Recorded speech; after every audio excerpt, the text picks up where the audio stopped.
इस्लामाबाद तशरीफ ले गए थे ना, वहाँ वो बैठे हुए थे सेक्रेटरी असेंबली के अपने कोर्ट के दफ्तर में। वहाँ दो बंदे आए कोई अपने काम से कुछ और काम कराने के लिए, तो ये बाथरूम में गए हुए थे तो वहाँ से निकले नहीं हैं ये। अच्छा। इसलिए उनका ख्याल ये था कि शायद मुझे पकड़ने आए हैं, तो इतने बड़े बहादुर हैं, मैं छोड़ दें उनकी बहादुरी के किस्से अल्टीमेटली लोगों को पता चल जाएंगे। पहले भी पता चल गए हैं। अच्छा। तो मजीद भी मेरा ख्याल है बहुत जल्दी। ये किसने पेश होना है? बुशरा बीबी को बुलाया गया था, हमाद अजहर हसन, न्याजी मुराद से, ये वो वाले लोग हैं जो कि मतलब बुशरा बीबी तो खैर पता है ये वो वाले लोग हैं छुपे बैठे हैं, ये वो वाले लोग हैं जो सोफों पे तो जरूर बैठे हैं, लेकिन वो लोग हैं जो जिम्मेदार हैं जो कुछ ज़मान पार्क के बाहर हुआ था जब पेट्रोल बम फेंके गए रेंजर्स के ऊपर, पुलिस के ऊपर। ये वो लोग हैं जो जिम्मेदार हैं 9 मई को होने वाले कोर कमांडर के अटैक के हवाले से। ये वो लोग हैं जो जिम्मेदार हैं अस्करी टावर को जलाए जाने के। ये इनके ऊपर चार्जेस बहुत खौफनाक नौइयत के हैं और इनकी मौजूदगियाँ साबित है वहाँ। Nothing needs to be proved. सबूत इनके मुतल्लिक हैं, वीडियो सबूत भी हैं, इनकी तकारीर भी हैं, इनके उकसाने वाली वो स्टेटमेंट्स भी हैं सारी। तो ये मेरे ख्याल से बकरे की माँ कब तक खैर मनाएगी, ये भी जल्दी कोई ना कोई रंग लाएगा। ये जो सिलसिला है खास तौर से कोर कमांडर हाउस का, तो इसके लिए भी बहुत ज्यादा इंतजार करने की जरूरत नहीं है। मेरे ख्याल में इसमें तो फिर कोई रियायत जो है वो तो बारहा कहा गया है कि इस मामले में जो है वो कोई रियायत जो है वो नहीं मिलेगी। फैसल वाडा साहब एक बार फिर से मैदान में आया और मेरे ख्याल में मैं हमेशा कहती होती हूँ कि वाडा साहब आजकल जो बात करते हैं ना, मेरे ख्याल में ज़रा उसको गौर से सुनना चाहिए। उसके पीछे होती है बड़ी प्रेडिक्शंस वो पहले कर चुके हैं और सही साबित भी हुए हैं। अब वो जी एक तो ये कह रहे हैं कि आर्मी चीफ की तकर्री के नोटिफिकेशन पर पहले दस्तखत किए थे आरिफ अलवी साहब ने, फिर चेयरमैन से मशवरा किया था, ये एक वो खबर दे रहे हैं। और फिर वो कह रहे हैं कि वो ये प्रेडिक्ट कर रहे हैं कि आने वाले इलेक्शन में आज़ाद लोग जो हैं वो ज़्यादा बड़ी तादाद में कामयाब। देखिए पहली बात तो ये है कि फैसल वाडा को आप नॉन सीरियसली नहीं ले सकते, क्योंकि जब तक वो पार्टी के अंदर रहे थे वो बहुत क्लोज लोगों में से शुमार होते थे। इमरान खान साहब के कॉमरेड्स इन आर्म्स में उनका शुमार होता था।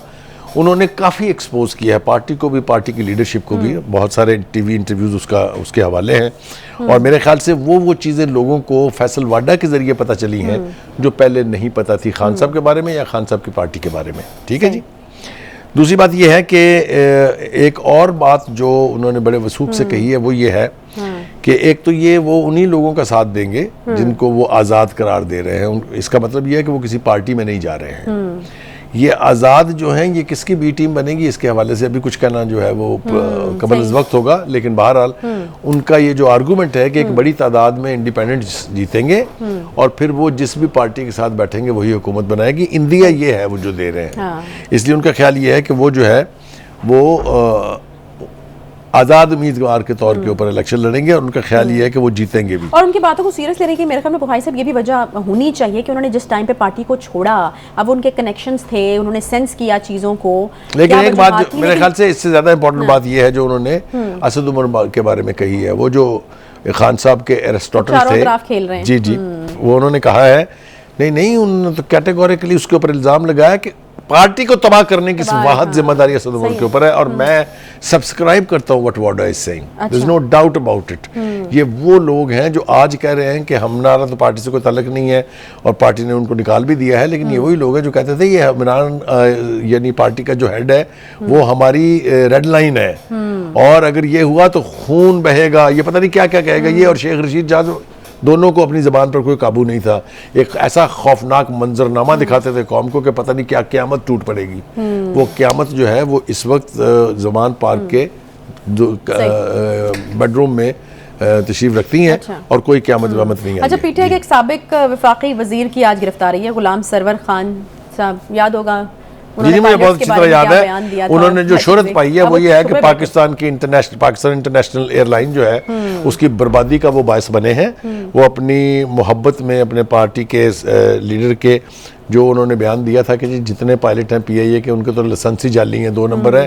पूरी दुनिया में पीआईए बैन हो गई और जिसका अरबों रुपए में नुकसान हुआ हमें और किसी ने पूछा तक नहीं इनसे। इनको तो इनके खिलाफ तो बहुत खौफनाक एक्शन होना चाहिए था जो नहीं हुआ है, लेकिन इनकी गिरफ्तारी जो है और हवालों से हुई है, वो हवाले भी बड़े खौफनाक हैं। सही है। जब आप लोगों को रूपोश कराते हैं लोगों को सानहों में जी 9 मई में जलाओ घिराव जुडिशल कॉम्प्लेक्स पर हमले में भी जी तो गिरफ्तारी इनकी हो गई है। इनके बेटे और भतीजे के हमरा ये गिरफ्तार हुए हैं और कहा जा रहा है कि किसी दोस्त के घर के छुपे हुए। देखिए जिसने रोल प्ले किया है 9 मई में, जिसने रोल प्ले किया है 25 मई में, 26 नवंबर में, उनको हिसाब तो अब देना पड़ना है।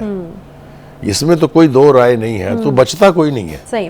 अच्छा, सदर मुमलिकत ने आज जस्टिस काजी फाइज ईसा की बतौर चीफ जस्टिस तैनाती की मंजूरी जो है वो दे दी है, और बड़े आजकल साइलेंट या फिर क्या उसको कहेंगे कि बिल्कुल भी मजामत करते हुए नज़र नहीं आ रहे, कोई बयानात देते हुए नज़र नहीं आ रहे। आपको लग रहा है कि सदर साहब ने अब सीखा है बहुत सारी चीज़ों से और अब उनको लगता है कि अब नहीं फ़ायदा कोई? उनके पास मेरे ख्याल से इसके अलावा कोई चारा नहीं था, पहले उन्होंने करके देख लिया है। अच्छा। क्योंकि जो दक्षत वो नहीं करते थे समरी के ऊपर, वो ऑटोमेटिकली फिर लॉ भी बन जाता था और हो भी जाता था।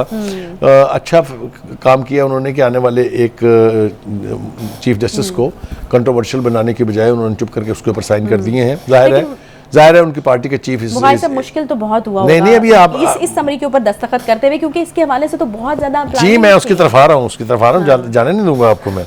देखिए पहली बात तो ये है कि जो मौजूदा अदलिया की क़यादत है वो बहुत सारे प्लान बना के बैठी हुई थी। इस वक्त पता नहीं मौका है कि नहीं कि उसकी तफसील में जाने का। काजी फाइज ईसा के खिलाफ एक साजिश हुई, उस साजिश में अदलिया की टॉप लीडरशिप शामिल थी। उनको चीफ जस्टिस बनने से रोकने के लिए पीटीआई की क़यादत, ख़ासतौर से उसके चीफ और जजेस ने मिल के साजिश की, जो कामयाब नहीं हुई। रेफरेंस दायर किया गया जिसके अंदर गवाही और शवाहद नहीं थे, इसलिए वो कैंसिल हुआ। और उसके बाद ये प्लान भी बना था कि 10 साल में कौन कौन जो है, किसको 3 साल की एक्सटेंशन मिलेगी, कौन उसके बाद 3 साल के लिए बनेगा, माइनस काजी फाइज ईसा। एक तो मुझे खुशी, होने वाले चीफ जस्टिस उस कहानी में कहीं भी नहीं थे। हाँ जी, मैं अर्ज करूं, मुझे खुशी इस बात की है कि एक तो इनके आने से वो एक्टिविज्म, जुडिशल एक्टिविज्म जिसको कहते हैं, जो इफ्तिखार चौधरी के दौर में शुरू हुआ था, वो और फिर वो खोसा साहब से होते और वो फिर वो गुलजार साहब से होते और फिर वो साकिब निसार से होते हुए और अब बंदयाल साहब तक पहुंच गया था, उसका खात्मा हो जाएगा। अच्छा। और मेरिट्स पर फैसले होने की गुंजाइश निकलेगी एक तवील अरसे के बाद। भुट्टो के मर्डर के फैसले के बाद से अब तक हमारी अदलिया की रेपुटेशन ये है कि दुनिया की जो लिस्ट है उसमें हम 131वें या 130वें नंबर पर हैं। सही। तो इसको बहाल करने के लिए, इसको इम्प्रूव करने के लिए ऐसे जजेस आएंगे जो फैसला करें। मैं बिल्कुल ये नहीं कह रहा, ना मैं तवक्को रखता हूं कि काजी फाइज ईसा साहब उस वक्त की हुकूमत की मर्जी के फैसले करेंगे। ना वो इस तरह से कट हुए हुए हैं, ना इस तरह से उनकी ट्रेनिंग है। वो दबंग फैसले करेंगे और मैं समझता हूं कि इंसाफ का तकाजा यही है कि आप केस के मेरिट पर फैसले करें, इंडिविजुअल की बुनियादों पर फैसले ना करें। चलें, वी होप के चीज़ें जो हैं वो बेहतर हों, क्योंकि सज़ा और जज़ा का जो निज़ाम होता है उसका सही होना एक माशरे में बहुत ज़्यादा जो है वो एक ज़रूरी चीज़ होती है। एक छोटा सा यहाँ पे ब्रेक लेंगे, ब्रेक के बाद वापस आते हैं, साथ रहिए।